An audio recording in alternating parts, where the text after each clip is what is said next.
Hello friends, आज हम राजस्थान की पुरातात्विक स्रोत का नेक्स्ट पार्ट देखते हैं, जिसमें हमने पहले गोसुंडी अभिलेख, चिरवा का अभिलेख, बिजोलिया अभिलेख, घटियाला अभिलेख, मंडोर का अभिलेख और बड़वा यूप अभिलेख और इनके साथ साथ हमने कीर्ति स्तंभ प्रशस्ति और राजसिंह प्रशस्ति ये शब्द हमने चर्चा कर ली है।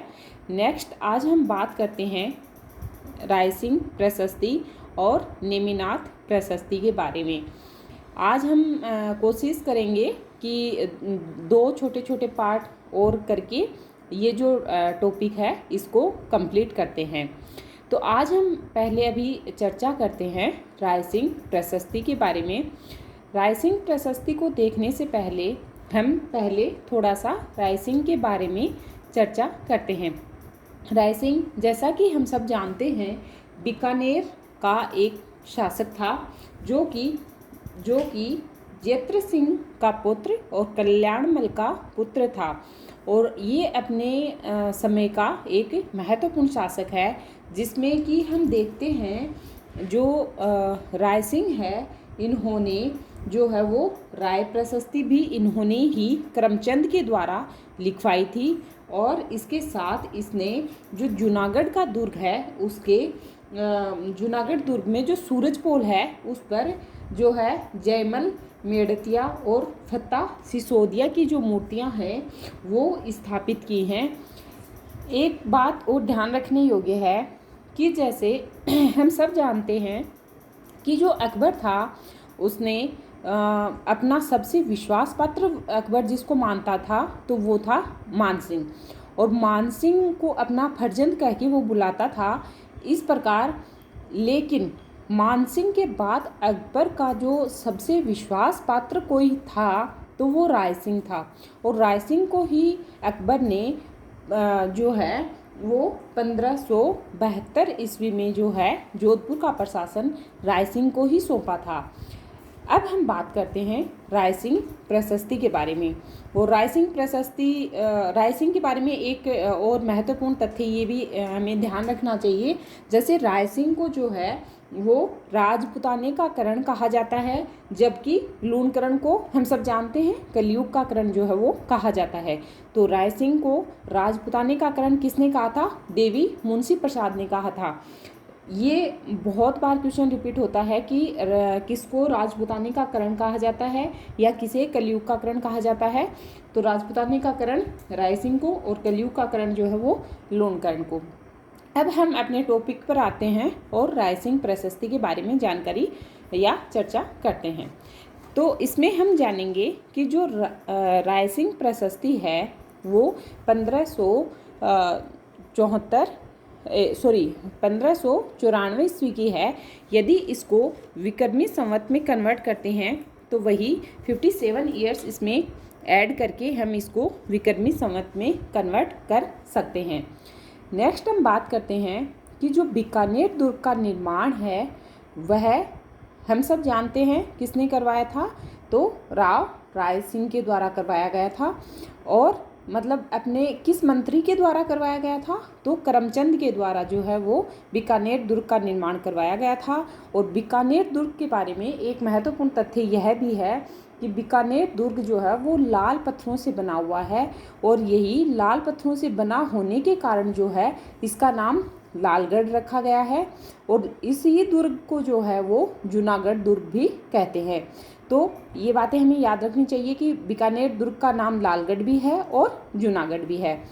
नेक्स्ट अगर हम बात करें तो जो रायसिंह प्रशस्ति है इसके जो रचयिता हैं वो कौन है?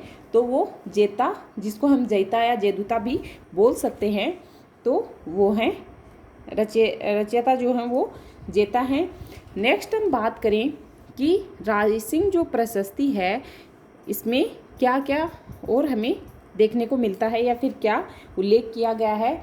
तो जो बीकानेर दुर्ग है इसमें जो है इसके काल का मतलब शुरू होने से, शुरू कब हुआ था बीकानेर दुर्ग का निर्माण कार्य कब शुरू हुआ था? 30 जनवरी 1589 को, और से लेकर 17 जनवरी 1594 तक का जो काल है, वो सब उसकी जानकारी जो है वो हमें रायसिंह प्रशस्ति में देखने को मिलती है। नेक्स्ट अगर हम बात करें तो जो रायसिंह प्रशस्ति है उसमें हमें राव बीका से लेकर रायसिंह तक की जो जानकारी है वो हमें इसमें शासकों की जानकारी हमें देखने को इसमें मिलती है। उसके बाद अगर हम बात करते हैं तो जो बीकानेर दुर्ग है, इसके निर्माण काल के समाप्त होने के अवसर पर ही रायसिंह प्रशस्ति लगवाई गई थी, ये तो हमें पता है। और इसमें जो है वो समय के बारे में ज़्यादा मतलब उल्लेख हमें रायसिंह प्रशस्ति में देखने को मिलता है। ओके फ्रेंड्स, नेक्स्ट अब बात करते हैं हम नेमिनाथ प्रशस्ति के बारे में। नेमिनाथ प्रशस्ति जो कि हमें पता है 1230 ईस्वी की है और इसमें 57 ईयर्स ऐड करने से यह विक्रमी संवत में कन्वर्ट हो जाती है। तो विक्रमी संवत की बात करें तो 1287 विक्रमी संवत की है। अब हम बात करते हैं थोड़ा सा नेमिनाथ प्रशस्ति से बात करने से पहले हम नेमिनाथ के बारे में जानते हैं। नेमिनाथ जैसा कि हम सब जानते हैं जैन धर्म के 22वें तीर्थंकर थे और जिनका नाम अरिस्टोनेमी भी था। और ये सब जो है इनका उल्लेख जो है वो ऋग्वेद में देखने को मिलता है। अब हम अगर बात करें तो ये तो हमें इस प्रशस्ति से पता चल गया कि हाँ ये जो है वो जैन धर्म से संबंधित है, लेकिन इसमें हमें वही सब देखने को मिलता है कि जो इसमें परमार और तेजपाल और वस्तुपाल के वंशों की जो का उल्लेख है वो इस प्रशस्ति में हमें देखने को मिलता है।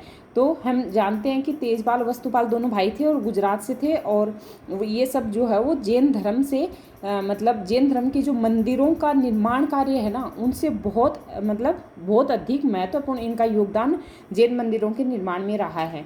तो वही मतलब इनके वंशों की जानकारी परमार, तेजपाल, वस्तुपाल, इन तीनों के वंशों की जानकारी जो है वो हमें नेमिनाथ प्रशस्ति में देखने को मिलती है। नेक्स्ट अगर हम बात करते हैं तो जो नेमिनाथ प्रशस्ति है उसकी रचना जो है वो किसने की थी, तो इसकी रचना जो है वो सोमेश्वर देव, जिसका नाम हम शुभ चंद्र भी कहते हैं। तो वो इसके रचनाकार जो हैं वो सोमेश्वर देव या शुभचंद्र हैं। और यही क्वेश्चन जो है वो ये राजस्थान पुलिस कांस्टेबल का एग्ज़ाम हुआ था 2018 में, तो उसमें मतलब ये क्वेश्चन आया था कि आबू के अभिलेख के लेखक कौन हैं। तो कौन है आबू के अभिलेख, आबू जैसा हम जानते हैं नेमिनाथ, तो इसके लेखक कौन है, तो वो है शुभचंद्र। नेक्स्ट अगर हम बात करते हैं तो इसके जो सूत्रधार हैं वो हैं चंडेश्वर। और ये जो तेजपाल के द्वारा बनवाए गए जो आबू पर तेलवाड़ा गांव में नेमिनाथ के जो मंदिर है उसमें जो है यह प्रशस्ति लगवाई गई है। Okay friends, bye.